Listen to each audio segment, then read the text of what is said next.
Hey guys, Moi here with another video. Today I'll be going over a few of the best ways I think the stimulus check should be spent.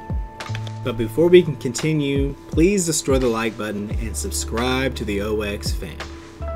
So, we all know that the stimulus check has been approved, and some of you watching this may have already gotten it and are wondering, what should I be spending this stimulus check on? Well, should it be on the PS4, you know, the stocks, crypto, or should I just keep it in my bank? But that's what we're here to talk about today. First on my list would be to create an emergency fund if you do not have one.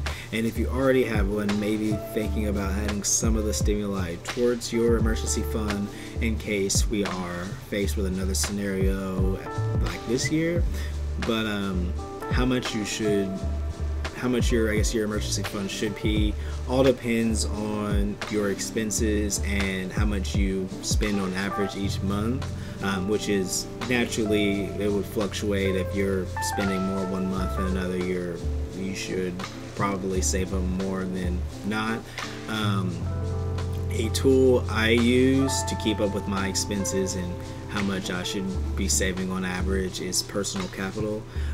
It helps me find any like hidden fees. It generates like graphs and whatnot to show me like, oh, last month you spent this much for this much, and then it as well it generates a savings. I guess a like based on your expenses, it'll say like, oh, you need this much savings for you to, I guess, be okay for like 5-6 months. How far out you want to say, I guess that all depends on you. But I use Personal Capital. I'll put a link below. It also helps me track my Acorns and Robinhood, and you can link various other accounts with it to help you with your expenses, and that helps out a lot. I would utilize Personal Capital also. I would take this time to pay off any debts, if you have any, as well as emergency fund, add to that and pay off any debts that you may have, just so that once those debts are completed, that's really a immediate return on your money, since you don't have to give someone else your hard-earned cash. You know what I'm saying? Third on my list would be to add towards a Roth IRA or create a Roth IRA account for your retirement. I would recommend either going through Acorns or M1 Finance. They are both fairly solid platforms to utilize. I use them both, but for different reasons. But the reason why I would choose a Roth IRA account would just be because it allows you to build towards a tax-free retirement income later on, and the contributions you make towards that account are tax write-offs, so that means more money whenever you do your taxes. That's really a win-win here. And even though the money is meant for your retirement, say you were to get in a pinch, it will allow you to get the flexibility to withdraw some of that money tax-free, as long as you aren't tapping into the gains. Never tap into the gains. So that's the key. But this is just one thing that I really enjoy about it. But this is like second, third on my list, just because after you get your expenses and like your debt covered, it's really, I feel like it's wise to kind of plan out for your long term, which my long term and my short term is equally as important to me, just because like if I can't make it to the next day, I don't really think I'm going to be making it long term. And then once I can make it day to day, I feel like it would be a lot easier for me to make it long term. And then that, I guess that's why it's important to me, just because I feel like if I can look for ways now, like if I can spend my money now and have it help me out in the future, that will always be a plus as well. So there's that. Gotta have your money working for you. I guess either fourth or fifth on the list, I would suggest you take some of this money that you got, and if you're a creator or you kind of want to start seeing some more financial freedom, Maybe starting a business would be a good way to do that, just because, you know, you're working for yourself, you can make your own hours, and if you have your own ideas out there and you can kind of get them moving, then why not do that? I would say like go online, searching on like how to get an LLC created, or going through LegalZoom. That would probably be like one of the easiest way. I know it's a little pricier to go through LegalZoom, but you can do that and they will get you set up. Then I guess the next part would be, if you don't have an idea on what your business would be kind of, you know, figuring out that idea and kind of going for it.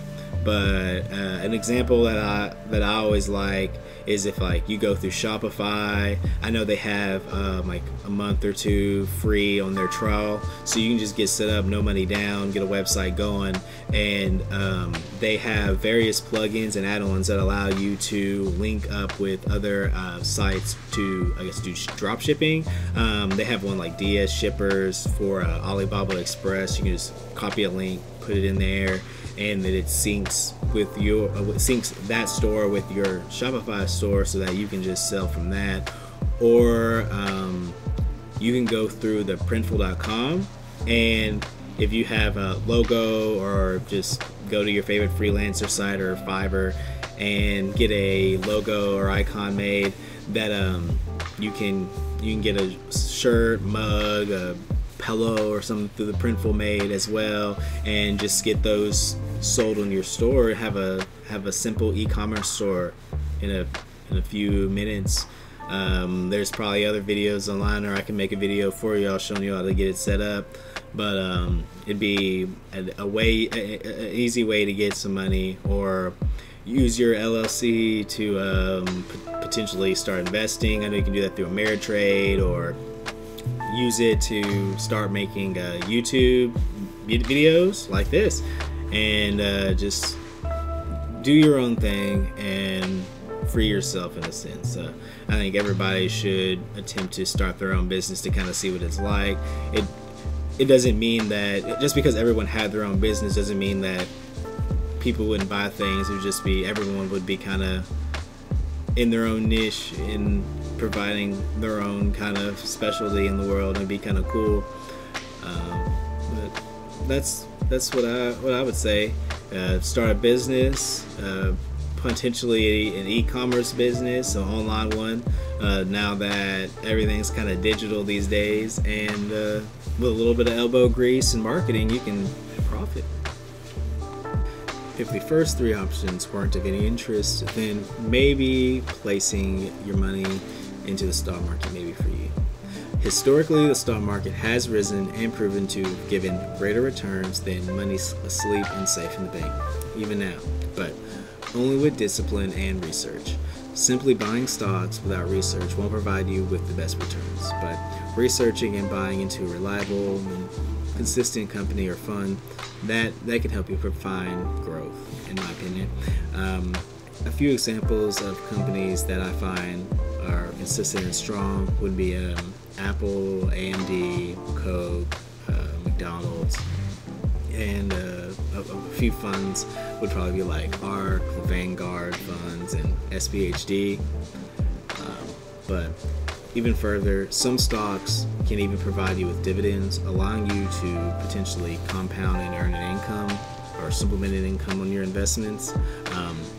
One example of a dividend stock that I buy into regularly is ticker symbol O, or Realty Income, and it provides me with a monthly dividend.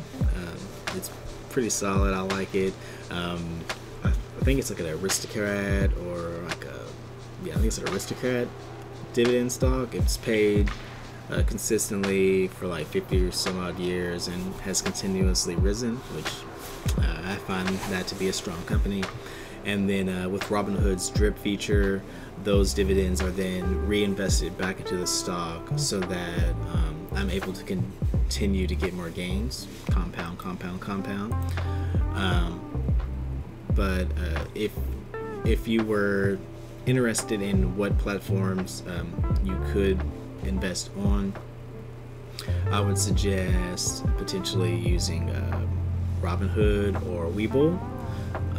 Both are pretty good platforms to use, but they offer something different. Robinhood is pretty good for beginners and makes it easier to get started with creating your portfolio and offers stock when your account is created. Webull, on the other hand, is better for the intermediate and advanced users, giving you more data to make your decision. And with a deposit of about $100, you're eligible to receive 2 free stocks between like $800 and $1,600. You can always make both. I just know Webull's analytic tool is a little bit better for looking at stocks. So I have both used Webull to kind of see where things are going and then kind of buy them on Robinhood just because it feels a little bit easier that way. A benefit that both of these platforms offer is that they allow you to buy Ethereum and Bitcoin and various other cryptocurrencies 24/7. So if you're into that, you could do so through them. But if not, I would recommend going through like Binance or Coinbase if you would like to have your currency in your own wallet. I might be able to put a link down below depending on if I can get my Binance account set up in time. I've been looking into it myself. But if you guys have any other suggestions, let me know. If you recommend, I do have like my own Ethereum wallet, so that's kind of what I do. But last but not least on this list, I would say invest in yourself. For real. If you need a little bit of fun, need to relax, get the PS5, go, I guess, get some gas and go drive out into the middle of the woods and hike, even though it might be too cold where you're at. Hit up DoorDash, Postmates, order your favorite food, because investing in your health, your peace of mind, all of that is that's always a good investment to have. That's something you can do without the stimulus check, but having it is going to help you out a lot more. You'll be able to get the things that can make sure that you can be a little bit happier day to day, whether it's paying bills or just getting art supplies and painting. Any of that is really helpful, for real. Investing in yourself, that's something that one should always do, because you can't enjoy life if you're stressed out, miserable, unhealthy. You might as well get some good food in you. Relax.